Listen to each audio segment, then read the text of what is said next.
آئے ہم تھوڑے وقت کے لیے خدا کے کلام کو سیکھیں۔ پچھلے دنوں ہم نے خدا کا کلام سیکھا کہ خدا مسیح کا گواہ ہے، خدا اپنے بیٹے کی گواہی دیتا ہے اور بیٹا باپ کی گواہی دیتا ہے، اور روح القدس بھی جو سچائی کا روح ہے وہ خداوند یسوع مسیح کی گواہی دیتا ہے۔ اور پھر ہم جو مسیحی ہیں ہم بھی خداوند یسوع مسیح کے گواہ ہیں۔ تمام مسیحوں کو ایک ذمہ داری سونپی گئی ہے کہ وہ جہاں بھی ہوں، جس حالت میں بھی ہوں، وہ اپنے خداوند کی گواہی دیں۔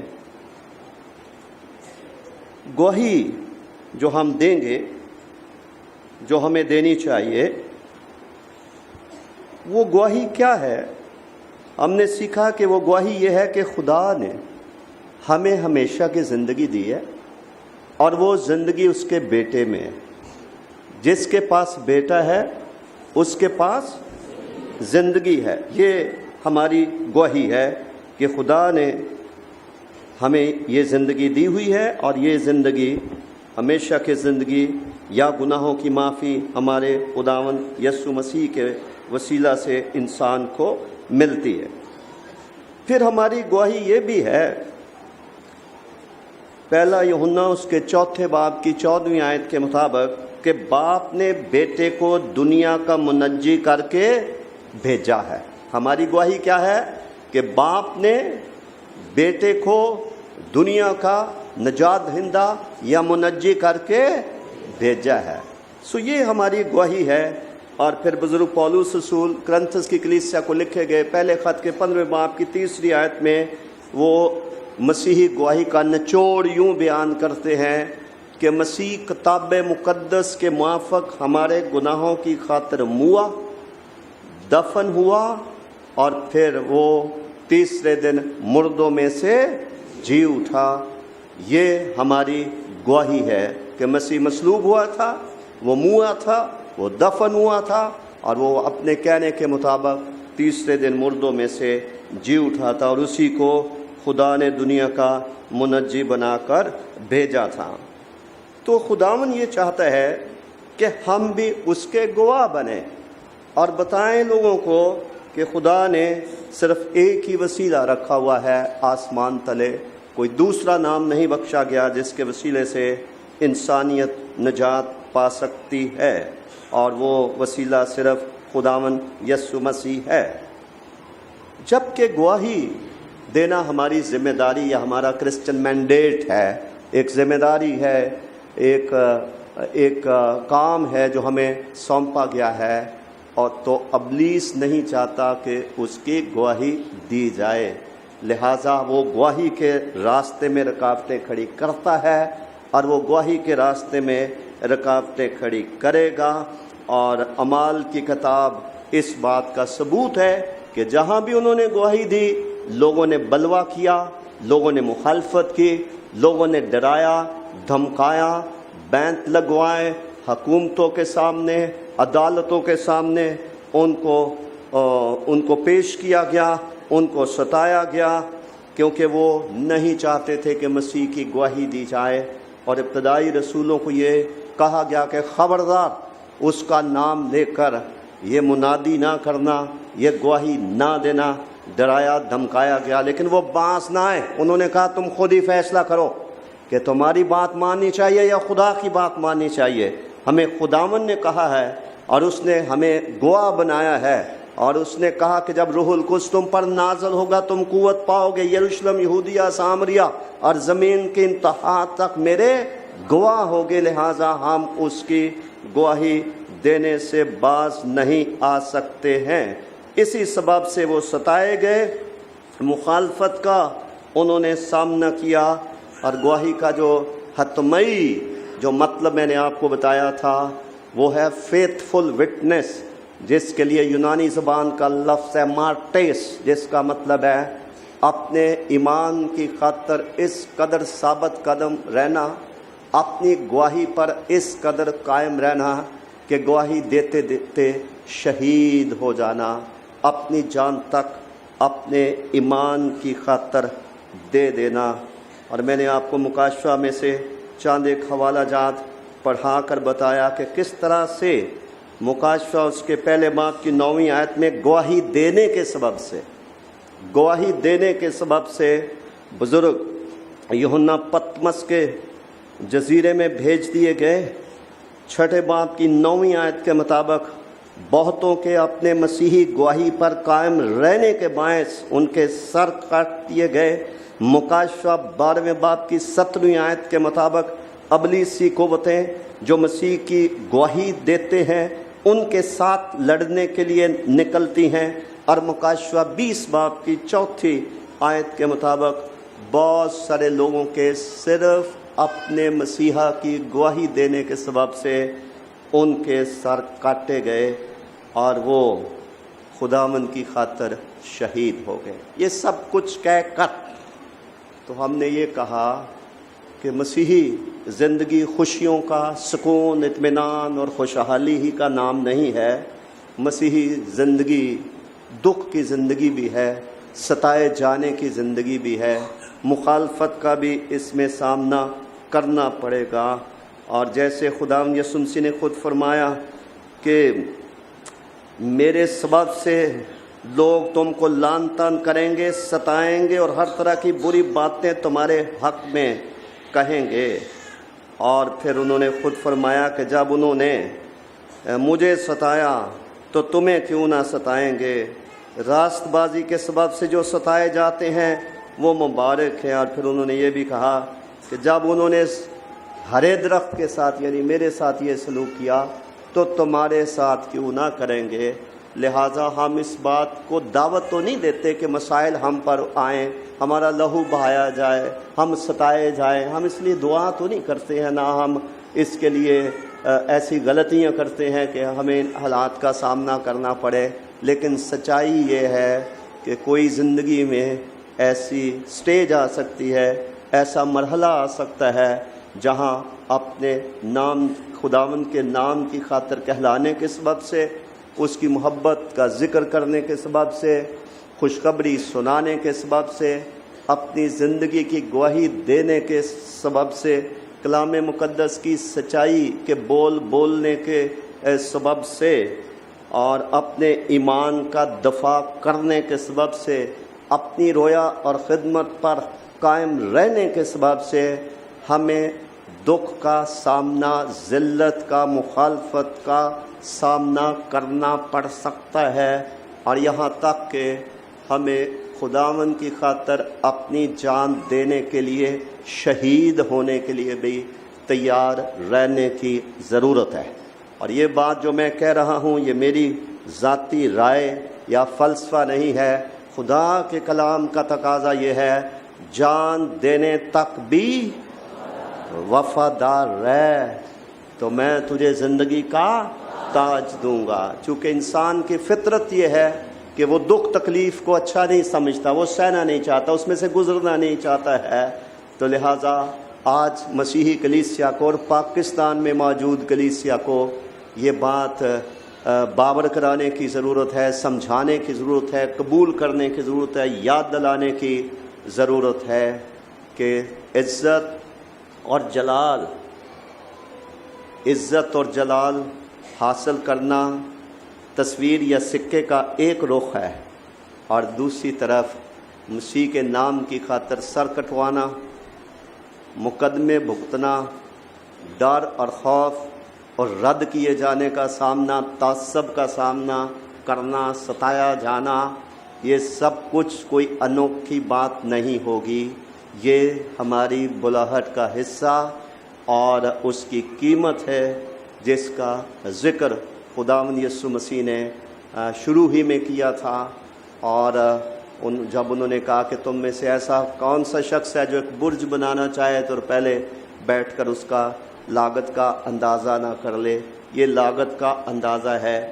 تھسلنیکے یونان میں جب بزرگ پولس رسول گئے اور انہوں نے دیکھا کہ یہ یونانی لوگ جو مسیحی ہو گئے ہیں ان کے اپنے ہی یونانی لوگ ان کے خلاف ہو گئے اور ستانے لگے ہیں، تو بزرگ پولس رسول نے کہا کہ ہم نے پہلے ہی دن سے جب ہم آپ کے پاس آئے تھے اور ہم نے آپ کو مسیح کی خوشخبری دی تھی تو ہم نے اس وقت ہم نے آپ کو بتا دیا تھا کہ ضرور ہے کہ ہم بہت سا دکھ سہ کر اس کی بادشاہی میں داخل ہوں۔ تو اس کے لیے ہمیں تیار رہنے کی ضرورت ہے۔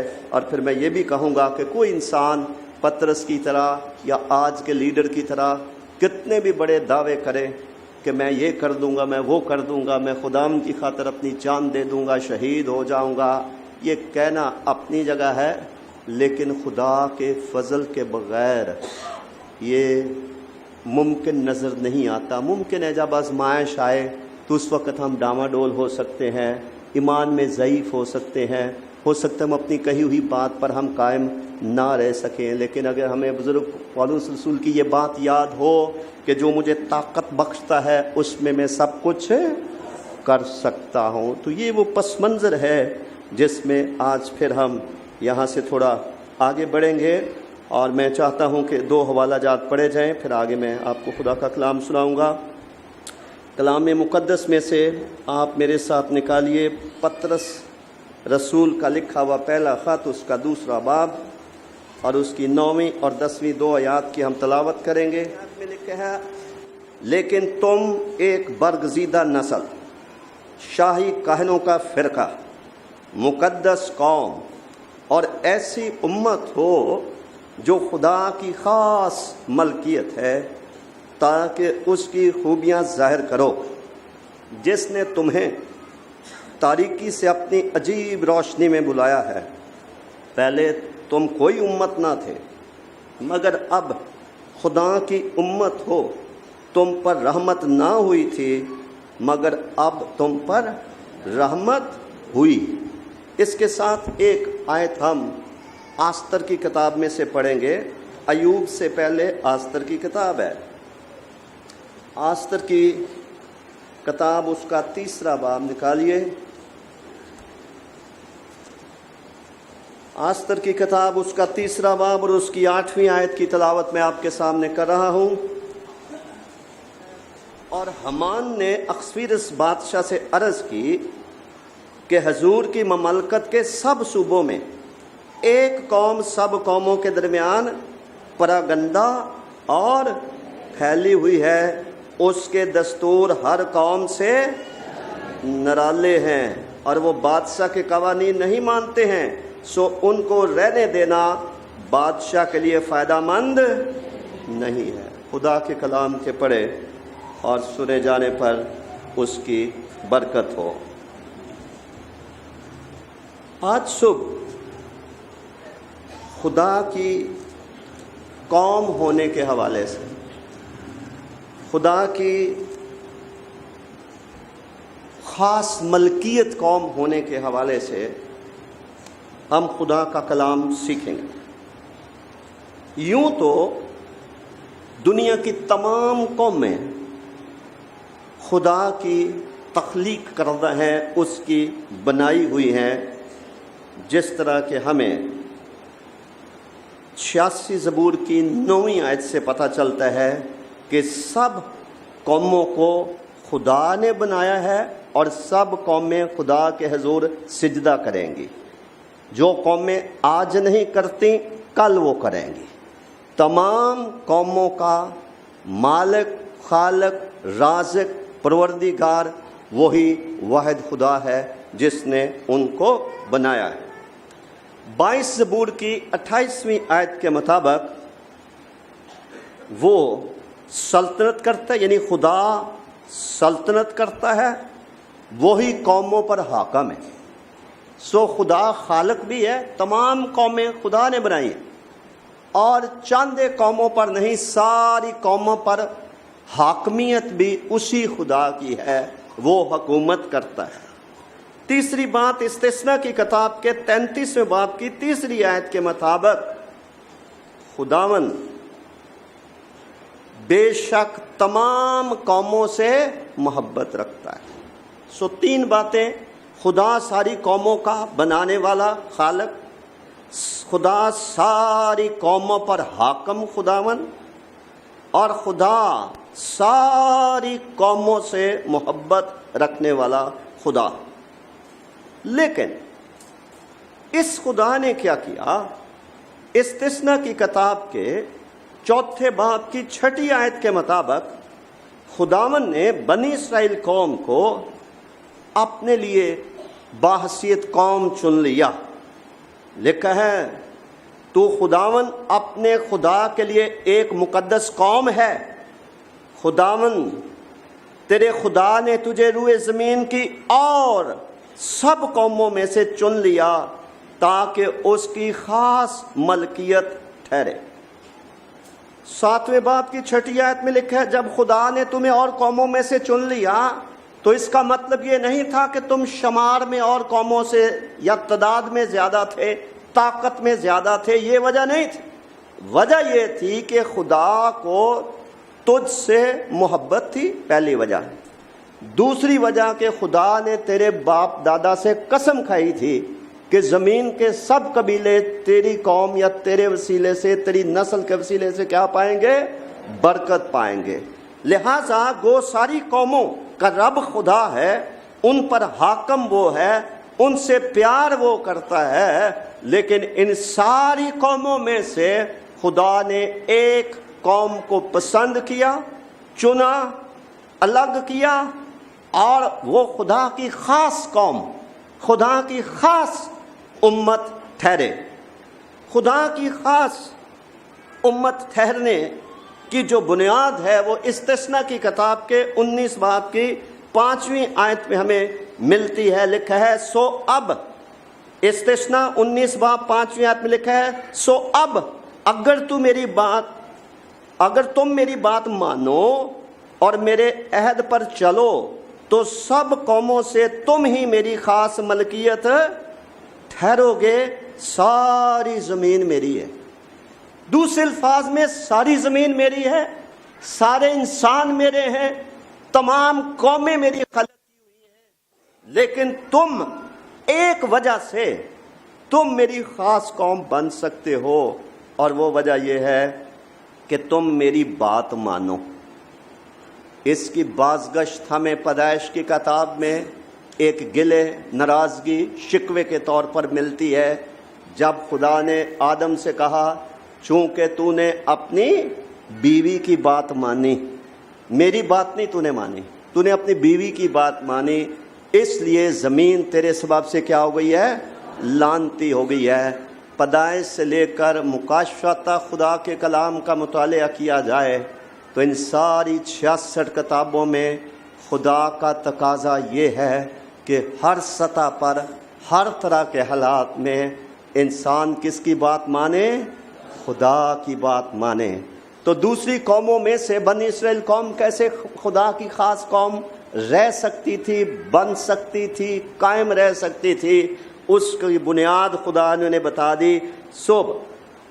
اب اگر تم میری بات مانو اور میرے عہد پر چلو تو سب قوموں میں سے تم ہی میری خاص ملکیت ٹھہرو گے اور ساری زمین میری ہے۔ استثنا 19 باب کی 5ویں آیت میں لکھا ہوا ہے۔ اس کا مطلب ہے کہ وہ ساری قوموں کا رب وہ ہے۔ رب کا مطلب ہوتا ہے مالک، لفظی مطلب ہے عظمت والا، اور آہستہ آہستہ اس سے لفظ تبدیل ہو کر تو ربی کا لفظ جس کا مطلب استاد ہے، ربی، میرا استاد، اور ربان جمع ہے، ہمارا استاد۔ تو خدا رب ہے، مالک ہے، عظمت والا ہے، ساری قوموں کا خالق، مالک، رازق، عدل و انصاف کرنے والا، حکمرانی کرنے والا، مہیا کرنے والا، جزا اور سزا دینے والا، وہی خدا ہے۔ لیکن اس نے ایک قوم کو ایک بنیاد پر اس نے الگ کر لیا تاکہ وہ خدا کی خاص ملکیت ٹھہرے، اور وہ بنیاد یہ تھی کہ یہ قوم کیا کرے گی؟ میری بات مانے گی، میرے آئین پر چلے گی، میرے عہد پر یہ چلے گی۔ اس وجہ سے یہ قوم دوسری قوموں سے بالکل الگ تھلگ ہوگی۔ پھر انہیں یہ کہا گیا کہ خداوند نے تم کو اپنے آئین اور احکام سکھا دیے ہیں، خداوند نے تم کو اپنے آئین اور احکام سکھا دیے ہیں تاکہ اس ملک میں ان پر عمل کرو جس پر قبضہ کرنے کے لیے تم جا رہے ہو۔ سو تم ان کو ماننا اور عمل میں لانا، کیونکہ اور قوموں کے سامنے یہی تمہاری عقل اور یہی تمہاری دانش ٹھہریں گے۔ اور ان تمام آئین کو سن کر وہ قومیں کہیں گی کہ یہ قوم بزرگ قوم ہے، نہایت عقل مند اور دانشور قوم ہے، ان کا معبود ان کے اس قدر نزدیک ہے کہ جب بھی چاہیں دعا کرتے ہیں خدا ان کی دعا کو سن لیتا ہے۔ اور ان کو ان کے خدا نے جینے کے لیے جو قوانین دیے ہیں، آئین دیے ہیں، شریعت دی ہے، احکامات دیے ہیں، وہ راست ہیں۔ اور اس کا ذکر ہمیں استثنا کی کتاب کے 4 باب کی 5ویں آیت سے لے کر 9ویں آیت تک ملتا ہے۔ سو بنی اسرائیل قوم کو جب چنا گیا تو اس مقصد کی خاطر چنا گیا کہ وہ خدا کی بات مانیں، خدا کے حکموں پر عمل کریں، اور وہ جب خدا کے کلام پر عمل کریں گے دوسری قومیں دیکھیں گی تو وہ اپنے میں اور ان یہودی لوگوں میں فرق دیکھ لیں گے کہ یہ بزرگ قوم ہے، یہ نہایت عقل مند اور دانشور قوم ہے۔ اور میں اس بات میں نہیں جانا چاہتا کہ آپ کو بتاؤں کہ آج دنیا کے جو ٹاپ کے اسکالر اور سائنٹسٹ ہیں وہ یہودی ہیں، دنیا کے ٹاپ کے بزنس مین یہودی ہیں، دنیا کے علم و دانش میں یونیورسٹیز کے قیام کے حوالے سے، پی ایچ ڈیز کرنے کے حوالے سے اور ایجادات کرنے کے حوالے سے جو دنیا میں ٹاپ پر نیشن ہے وہ اس وقت بھی اسرائیل ہے۔ وجہ خدا نے بلایا، خدا نے دانش مند بنایا، خدا نے عقل مند بنایا، اور اس کے لیے نہیں کہ قوم مغرور ہو جائے بلکہ اس لیے کہ دوسری قومیں اس قوم میں اور اپنے میں کیا سمجھ لیں، فرق سمجھ لیں کہ یہ بزرگ قوم ہے اور یہ عقل مند قوم ہے، یہ دانشور قوم ہے، اور ان کا خدا جو معبود ہے وہ ان کے اتنا زیادہ قریب ہے اور اس جیسا ہے ہی کوئی نہیں کہ کوئی اس سے دعا کرے اور وہ جلدی سے ان کی دعا سن لے۔ اور پھر ان کو جو احکامات دیے گئے ہیں، جو شریعت دی گئی ہے، وہ اتنی راست ہے کہ ہر طرح کی برائی سے خدا انسانوں کو منع کرتا ہے۔ یہ ان کے بلائے جانے کی بنیاد تھی اور وجوہات تھیں۔ پھر جب یہ قوم خدا کی نظر میں قائم ہو گئی، اس کو قوانین دے دیے گئے، اس کو بتا دیا گیا کہ وہ کس طرح سے چلیں، تو پھر احبار کی کتاب کے 20ویں باب کی 23ویں آیت میں اور 24 آیت میں 2 باتیں لکھی ہوئی ہیں۔ احبار کی کتاب کا 20 باب 23 اور 24 آیت میں 2 باتیں لکھی ہیں۔ خداوند نے کہا کہ جس ملک پر تم قبضہ کرنے کے لیے جا رہے ہو، تمہارے جانے سے پہلے وہاں اور قومیں بستی ہیں، جب تم وہاں پر چلے جاؤ تو لکھا ہے تم ان قوموں کے دستوروں پر مت چلنا، یعنی ان کے اٹھنے بیٹھنے کے، عبادت کے، خوشی غمی کے اور معاشرتی زندگی بسر کرنے کے طور طریقے تم سے انتہائی فرق ہے۔ تم نے ان کے دستور کے مطابق جیسے وہ کرتے ہیں تم نے نہیں کرنا، کیونکہ تم میری خاص ملکیت ہو، تم نے میری بات سننی ہے، تم نے ان کی بات نہیں سننی ہے۔ اور پھر لکھا ہے کہ خداوند تمہارے خدا نے اور قوموں سے تمہیں کیا کر لیا ہے؟ الگ کر لیا ہے، الگ کر لیا ہے، لہٰذا جیسے وہ قومیں چلتی ہیں اور تم ویسے نہ چلنا۔ پھر خروج کی کتاب کے 18ویں باب کی 9ویں آیت پڑھی جائے، 14ویں آیت پڑھی جائے تو وہاں لکھا ہے جب تو اس ملک میں پہنچ جائے تو وہاں کی قوموں کی طرح مکروہ کام کرنے نہ سیکھنا۔ جب تو اس ملک میں چلا جائے تو ان قوموں جیسے مکروہ کام کرنا نہ سیکھنا۔ آج کی دنیا کو ایک بہت بڑے چیلنج کا سامنا ہے، اور وہ چیلنج کیا ہے؟ ایک قوم دوسری قوم پر کیا ہوتی ہے؟ اثر انداز ہوتی ہے۔ پہناوے کے اعتبار سے اثر انداز ہوگی، سوچ کے اعتبار سے اثر انداز ہوگی، طور طریقوں کے اعتبار سے ایک قوم دوسری قوم پر اثر انداز ہوتی ہے، اور قوموں کے لیے بڑا مشکل ہے اپنے آپ کو دوسری قوموں یا ان کے معاشرے سے یا ان کی تہذیب سے یا ان کی ثقافت سے اپنے آپ کو بچا کر رکھنا بہت مشکل ہے۔ تہذیبوں کا ایک بڑا تصادم ہے دنیا میں، جس میں قومیں اپنے آپ کو غیر محفوظ سمجھتی ہیں، جس میں ہمارا وطن عزیز بھی شامل ہے، جس میں جتنے بھی مذہبی جذبات رکھنے والے لوگ ہیں ان کا ایک کرب ہے، ان کی ایک آواز ہے، ان کی ایک فکر ہے، ان کا ایک خوف ہے کہ مغربی تہذیب ہماری تہذیب کو کیا کر رہی ہے؟ متاثر کر رہی ہے، اور اسی وجہ سے انتہا پسندی کے بہت سارے منفی جذبات اور اس کے اقدام اور اس کے نتائج ہمارے سامنے ہیں۔ تہذیبوں کا ٹکراؤ ہے۔ ایک قوم یہ چاہتی ہے کہ جو کچھ ہماری کتاب میں لکھا ہے سب کچھ ہے اسی کے مطابق ہو، لیکن جب لوگ روزگار کے سلسلے میں بہتر مستقبل کے حصول کے لیے وہ مغربی ممالک کا رخ کرتے ہیں، جن میں اکثریت مسیحی ممالک کی ہے، بھلے وہ نام کے مسیحی ہوں، یا ایسے ممالک ہیں جو خدا کو نہیں مانتے ہیں، کمیونسٹ ہیں، دائریے ہیں، یا فرق قسم کے ادیان کے ماننے والے ہیں، یہ تمام دنیا کے انسانوں کے لیے بشمول مسیحی، بشمول علیہ السلام، سب کے لیے ایک بڑا چیلنج ہے۔ ایک قوم دوسری قوم سے اپنے آپ کو اس کے اثر سے بچانے میں مشکل کا سامنا کیے ہوئے ہیں، اور یہ بات صدیوں پہلے خدا نے بنی اسرائیل قوم کو بتا دی تھی، جس قوم کے درمیان تم جا رہے ہو،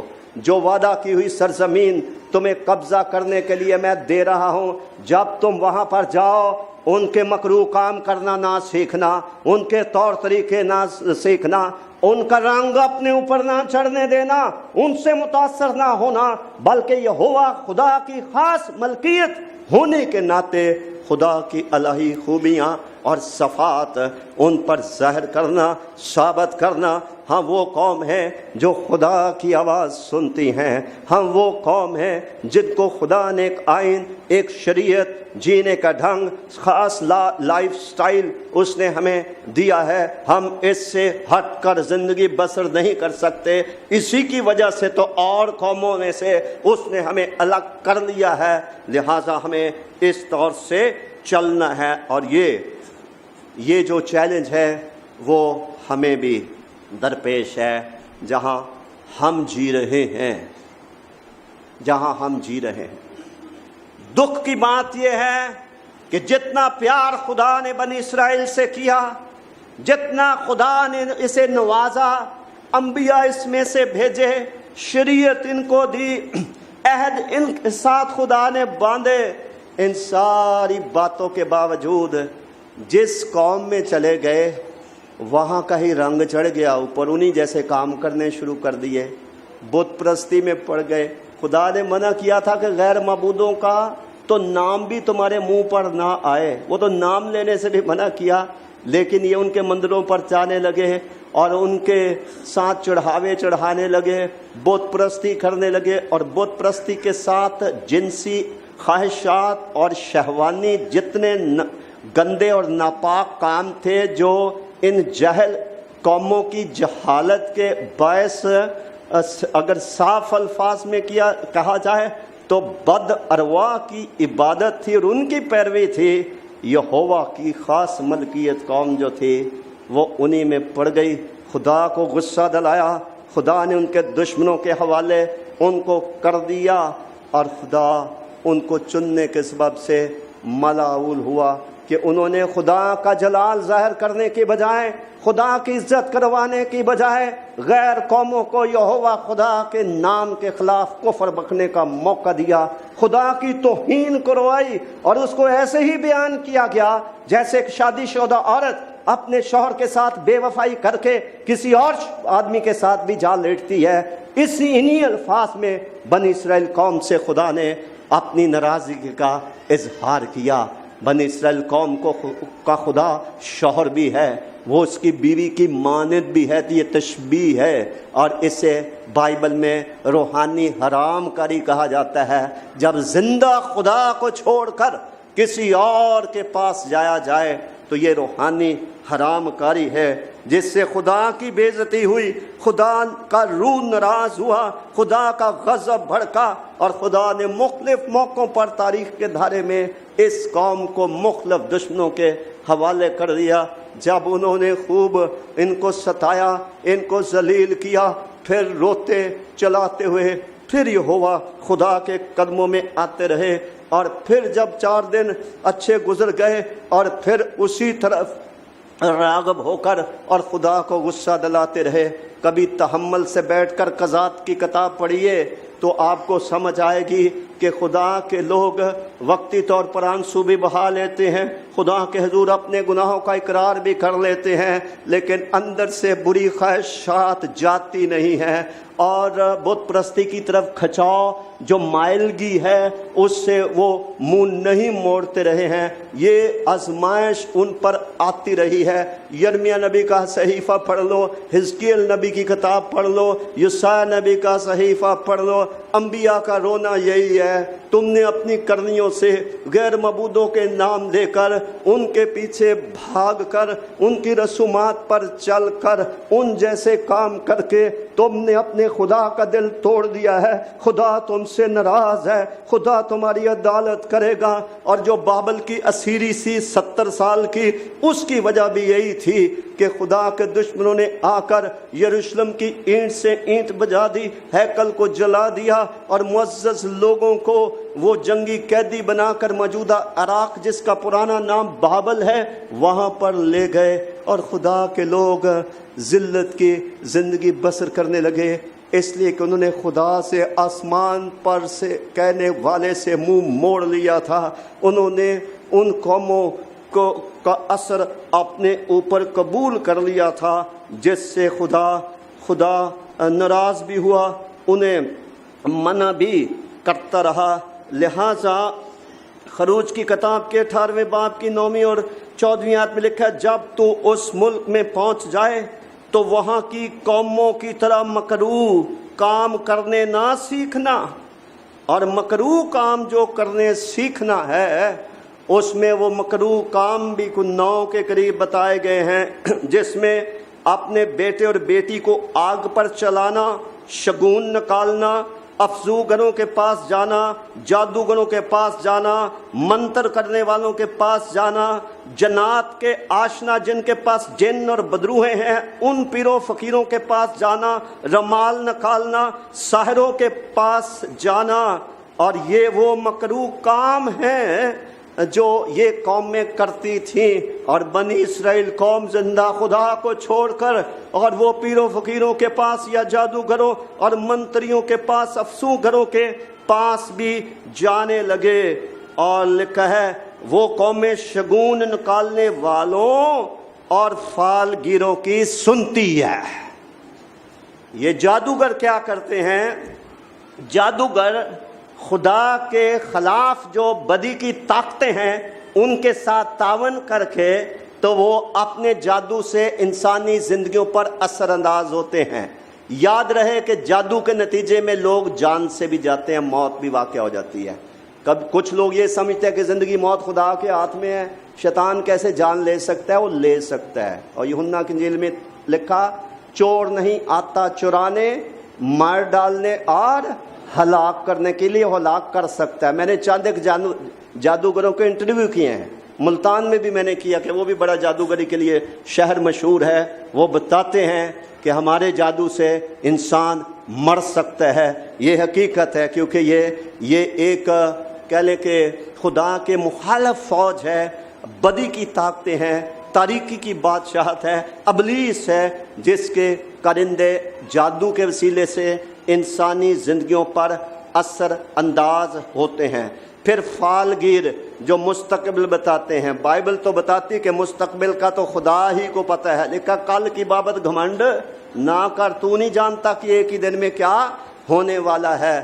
لیکن تاریکی کی قوتیں اپنے کارندوں کو وہ مستقبل کے بارے میں بھی بتاتی ہیں, جس کی وجہ سے پھر لوگ فالگیروں کے پاس جاتے ہیں اور قسمت بتانے والوں کے پاس جاتے ہیں اور طرح طرح کے کام کرتے ہیں.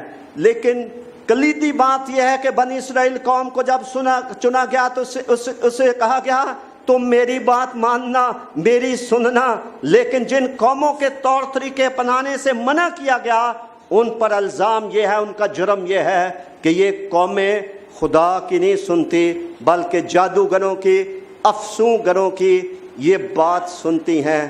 اور بائبل میں آپ نے سینکڑوں مرتبہ یہ بات پڑھی ہوگی, سن اے اسرائیل, سنو خداوند فرماتا ہے. تو جو لوگ خدا کے لوگ اور اس کی چراگاہ کی بھیڑیں ہیں وہ اور آوازوں کو نہیں سنتے, وہ صرف خدا کی آواز سنتے ہیں. وہ صرف خدا کی آواز سنتے ہیں, جس کے بارے میں امثال کی کتاب کے پہلے باب کی آخری آیت میں لکھا ہے, جو میری سنتا ہے وہ محفوظ ہوگا. جو میری سنتا ہے وہ محفوظ ہوگا اور آفت سے نہ ڈر رہ کر اطمینان سے بسا رہے گا. خدا کی آواز سننا. اس دنیا میں بہت ساری آوازیں ہیں. جیسے شروع میں آج کل لوگوں کا ریڈیو سننا کم ہو گیا ہے ٹیلی ویژن کی ایجاد کے بعد, لیکن ایک وقت تھا ہمارے ملک میں بھی جب دوسری دنیا سے رابطہ کرنے کا واحد ذریعہ ریڈیو تھا. تو جب ریڈیو کی سوئی گھمائی جاتی ہے تو بہت سارے ریڈیو اسٹیشنز ہیں جہاں سے پیچھے سے آوازیں آتی ہیں. تو جب ہم سوئی گھماتے تھے تو ہم صرف اس میٹر بینڈ پر سوئی لانا چاہتے تھے جس ریڈیو اسٹیشن کی ہم آواز سننا چاہتے ہیں, بھلے وہ ریڈیو سیلون ہو یا وہ BBC ہو, وائس آف امریکہ ہو, whatever, voice of Germany ہو. جس کی آواز ہم نے سننی ہے ہم بٹن گھما کر اس میٹر بینڈ پر لاتے ہیں تو پیچھے سے صرف اسی کی آواز آتی ہے. جیسے بھائی نے بھی کہا اس دنیا میں بہت ساری آوازیں, وہاں لکھا جو میری سنتا ہے وہ محفوظ ہوگا اور آفت سے نڈر رہ کر اطمینان سے بسا رہے گا. آگے چل کر یوحنا کی انجیل میں خدا یسوع مسیح خود فرماتے ہیں کہ میری بھیڑیں میری آواز سنتی بھی ہیں, پہچانتی بھی ہیں. سو خدا کی آواز سننا. تو خدا نے بنی اسرائیل قوم کو جب یہ کہا کہ وہ ان قوموں کا رنگ اپنے اوپر نہ چڑھنے دے, ان سے متاثر نہ ہو بلکہ ان کو متاثر کریں, یہوہ خدا سے متعارف کرائیں, اس کی شریعت سے متعارف کرائیں, اس کے آئین اور قوانین سے اور اس کی راست بازی سے متعارف کروائیں. اور بتایا کہ ان قوموں کا جرم یہ ہے کہ یہ جادوگروں کی سنتی ہیں, یہ پیر و فقیروں کی سنتی ہیں, یہ افسونگروں اور ساحروں اور فال نکالنے والوں کی سنتی ہیں. اور کبھی کبھی ہمارے ملک میں بھی آپ ایسی خبریں سنتے ہیں جہاں پر آج کا انسان اور خصوصاً مسیحی حیران ہوتا ہے کہ آج کی دنیا میں بھی اتنی جہالت میں لوگ ہیں کہ کوئی بیٹی بچاری ستائی ہوئی, وہ اولاد کے لیے کسی شخص کو نیک اور راست باز اور خدا کا بلایا ہوا سمجھ کر اس کے پاس دعا کے لیے جائے کہ اسے کوئی فرزند نرینہ مل جائے, اور اس طرح کے بدکار ان کے ساتھ زناکاری کریں. یہ کوئی نئی بات ہمارے معاشرے میں نہیں ہے اور یہ دکھ کی بات ہے. اور یہی بات آج ہمیں سمجھنی ہے کہ انجیل کا پیغام, مسیح کی خوشخبری ان تاریکی کے قبضے میں گری ہوئی لوگوں کی قوموں کو باہر نکالنے کا ایک بہت بڑا کیا ہے ذریعہ ہے. سو وہ قومیں شگون نکالنے والوں کے اور فال گروں کی سنتی ہیں، لیکن خداوند نے کہا تم میری سنو۔ سن اے اسرائیل، تیرا خدا ایک ہی خدا ہے، تیرا خدا ایک ہی خدا ہے۔ 16 زبور میں لکھا ہے غیر معبودوں کے پیچھے بھاگنے والوں کا غم بڑھ جائے گا۔ اب گواہی کا آخرت کے ساتھ بڑا تعلق ہے۔ متی کی معرفت لکھی گئی انجیل کے 24ویں باب میں دنیا کا انجام اور آخر کیا ہوگا اس کی نشانیاں لکھی ہوئی ہیں، اور وہ ساری نشانیاں بتا کے کس طرح سے قوم پر قوم چڑھائی کرے گی، سلطنت پر سلطنت چڑھائی کرے گی، بنچال آئیں گے، کال پڑیں گے، اور یہ ساری نشانیاں بتا کر، اور آدمی کے دشمن اس کے گھر ہی کے لوگ ہوئیں گے، اور یہ سب کچھ بتا کے تو پھر لکھا گیا ہے اور بادشاہی کی خوشخبری کی منادی تمام دنیا میں ہوگی تاکہ سب قوموں کے لیے کیا ہو؟ گواہی ہو، سب قوموں کے لیے گواہی ہو، سب خاتمہ ہوگا۔ متی کی معرفت لکھی گئی انجیل کے 24ویں باب کی 14ویں آیت میں لکھا ہے خدا بنی اسرائیل قوم کو سب قوموں کے لیے راست بازی کی زندگی کی گواہی بنا کر پیش کرنا چاہتے تھے۔ خدا اس قوم کے نرالے دستور دنیا کے سامنے دکھا کر کے ان کے لیے گواہی ہو، چاہیں تو وہ بھی اس کو اپنا لیں۔ ان کو خداوند نے دیے تاکہ وہ سب قوموں کے سامنے گواہی دیں، تاکہ روز محشر کے دن، عدالت کے دن کوئی شخص، کوئی قوم یہ کہہ نہ سکے کہ ہمیں تو معلوم ہی نہیں تھا کہ آسمان تلے کوئی دوسرا نام نہیں بخشا گیا ماں سوائے یسوع مسیح کے، ہمیں تو کسی نے بتایا ہی نہیں کہ انہوں نے فرمایا تھا دروازہ میں ہوں، جو مجھ سے داخل ہوگا وہ نجات پائے گا، اندر باہر آیا جایا کرے گا اور چارہ پائے گا۔ ہمیں تو کسی نے بتایا ہی نہیں کہ یروشلم سے لے کر زمین کی انتہا تک گناہوں کی معافی کی، توبہ کی منادی اس یسوع نام سے کی جائے گی جس کا نام سب ناموں سے اعلیٰ ہے۔ کوئی قوم یہ کہہ نہیں سکے گی، اس لیے ارشاد اعظم دیا گیا ہے کہ جاؤ سب قوموں کو شاگرد بناؤ، انہیں باپ، بیٹے اور روح القدس کے نام سے بپتسمہ لو، اور انہیں ان ساری باتوں کی تعلیم دو جس کا میں نے تمہیں حکم دیا ہے، اور دیکھو میں دنیا کے آخر تک ہمیشہ تمہارے ساتھ ہوں۔ تو آج میں یہ کہنا چاہتا ہوں اور دل سے کہنا چاہتا ہوں، اور اس دعا سے کہنا چاہتا ہوں کہ ہم سبوں کو سمجھ آ جائے، پاکستان میں باحثیت مسیحی کے جینا رہنا خدا کی بادشاہی کے حوالے سے بڑا اہم ہے، بڑا اہم ہے۔ اور اس کی وجہ کیا ہے؟ اس کی وجہ یہ ہے کہ جب بزرگ پولس رسول کو، جو کبھی ساؤل تھے، مخالف تھے، اس مذہب کو ایک بدعتی فرقہ، کافروں کا فرقہ سمجھتے تھے، اس وقت اعمال کی کتاب کے 9ویں باب میں جب اس ساؤل پر خداوند یسوع مسیح ظاہر ہوئے تو انہوں نے کہا کہ تو میرا غیر قوموں کے لیے چنا ہوا کیا ہے؟ وسیلہ ہے۔ میں نے تمہیں چن لیا ہے تاکہ تو غیر قوموں کے لیے نور ہو، یا نور کا اشتہار دینے والا ہو۔ اور بزرگ پولس رسول کو معلوم پڑ گیا کہ خدا نے غیر قوموں میں بشارت دینے کے لیے مجھے کیا کیا ہے؟ بلایا ہے۔ چونکہ ساری قومیں خدا کی قومیں ہیں، تو خدا کو غیر قوموں سے بھی محبت ہے، خدا کو ان کی بھی فکر ہے۔ بائبل کی پیشین گوئیاں بتاتی ہیں کہ غیر قومیں بھی خدا یسوع مسیح کے نام سے کیا رکھیں گی؟ امید رکھیں گی۔ وہ غیر قومیں اس نور سے منور ہوگی جو صرف نور ہی نہیں ہے بلکہ کیا ہے؟ حقیقی نور ہے۔ نور اور حقیقی نور میں فرق ہے۔